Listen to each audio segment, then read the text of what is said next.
खुशियाँ हैं बाहें फैलाए, आशाओं के बादल छाए, कोई उमंग है ये जिंदगी रे।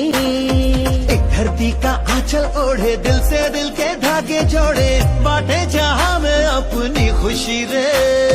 प्रीत की रीत सिखाते हुए झिलमिलाते हैं पर्दों पे हम, दिलों में प्यार की। तर मग याच्यावरून काय शिकला बरं तो शिक्षक? म्हणजे सपोज आपल्या आयुष्यात जर गुरु असेल, गुरुने जर आपल्याला काही सांगितलं तर त्याचं ज्ञान आपल्याला काय होतं, लवकर प्राप्त होतं. आणि आपल्या मनाने आता सपोज तुम्हाला एखादा विषय अवघड जातो, तुम्हाला मनाने सॉल्व्ह करता येणार आहे का? नाही. मग टीचर जेव्हा तुम्हाला एक्सप्लेन करतील, समजून सांगतील, त्याच वेळेला तुम्हाला समजते की नाही? आधी मनाने समजतं आपल्याला, पण डोक्याला असं लावावं लागतं की नाही? आणि जेव्हा आपल्याला शिक्षक मार्गदर्शन करतात त्यावेळेला लवकर समजतं की नाही? थोडंसं सोपं जातं. मग असं असतं हे गुरूंचं महत्त्व.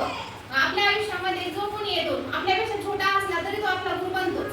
आपल्याला छोट्याकडून पण भरपूर गोष्टी शिकायला भेटतात की नाही? आता आम्ही शिक्षक आहे, पण आम्हाला पण तुमच्याकडून भरपूर गोष्टी शिकायला भेटतात. आमच्याकडून पण तुम्हाला भेटतात. म्हणजे आपल्यापेक्षा लहान असणारे जे असतात ते सुद्धा आपले गुरु होऊ शकतात, किंवा आपल्यापेक्षा वयाने जे मोठे असतात ते सुद्धा आपले गुरु होऊ शकतात. असं आहे या गुरूंचं शिष्याच्या आयुष्यामध्ये असलेलं महत्त्व. Of to help of our gurus.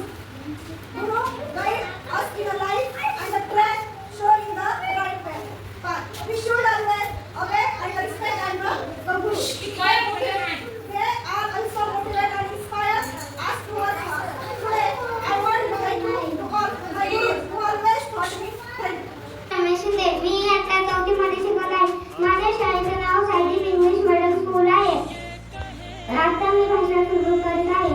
माझे पहिले गुरु माझे आई, माझे दुसरे गुरु माझे वडील, माझे तिसरे गुरु माझे शिक्षक. सर्वांना गुरु बनवण्याच्या हार्दिक शुभेच्छा.